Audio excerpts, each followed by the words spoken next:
Welcome back to Wake Up America. So Operation Epic Fury can proceed as scheduled after both chambers of Congress reject Democrat attempts to invoke the War Powers Resolution. So yeah, while the war with Iran is not slowing down anytime soon, Capitol Hill is still pretty divided on it since both votes were mostly along party lines. Let's ask our next guest, who is a member of the House Armed Services and Foreign Affairs Committees, Georgia Republican Congressman Rich McCormick.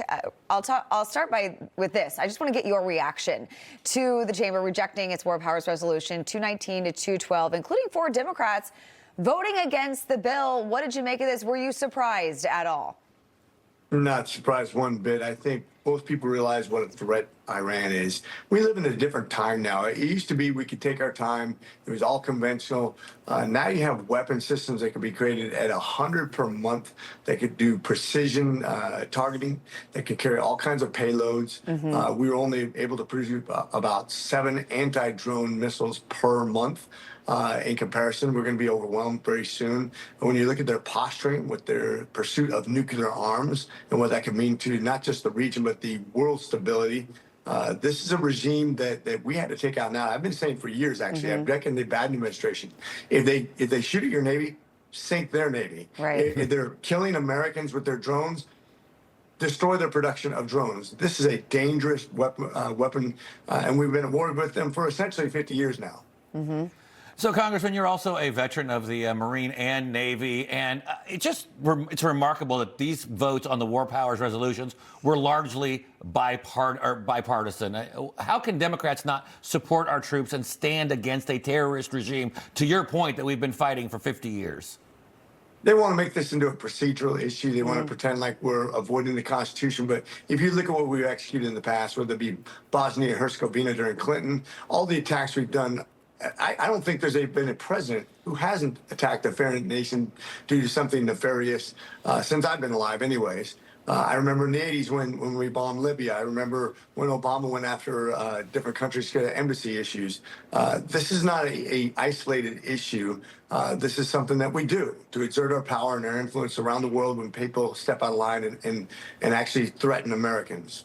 Yeah, great point. And the next step we know in this war for Congress is really finding a way to pay for it. The White House reportedly seeking up to $50 billion in emergency funds. Do you think there's a path to a bipartisan deal here in funding this? I don't think there's any way around it. You have to pay for this. You certainly don't want to be depleted in this time of the world where there's so much instability. But quite frankly, one of the cool things is, and I think we're going to get through this. I think most people realize how important this is to get done. But I think that you're transforming world politics everywhere. Cuba is now isolated. Venezuela and Iran were its 2 main supporters, including Russia too, who's totally distracted. If you look at how people are calling President Trump saying, hey, we're cool, right? Whether it be Kim Jong-un, Putin starting to come to the table now, this is going to transform the way we do world negotiations, just like the terrorists did. President Trump is literally the most influential foreign dealing president probably in the last lifetime. I just don't see anybody since World War II that's transformed the world as much as he has for the benefit of the United States. Yeah, and on that note, Congressman, I mean, we're only 1 week into this, but I'm thinking about what's on the other side. We've spent so much of our resources in the last 50 years in the Middle East. If there's peace there, we can focus on China. Europe's got Russia, and we can put our thoughts where it should be. This is going to reorient our entire national security operation. Exactly. And this is what keeps people in line, too. I tell you what, when you get a bad actor, especially when they're pursuing nuclear arms, that's the world changer, right? When you have Kim Jong-un, there was a book written last year, I guess almost 2 years ago now, on nuclear war and how that could basically proliferate throughout the entire world. It could start a nuclear holocaust.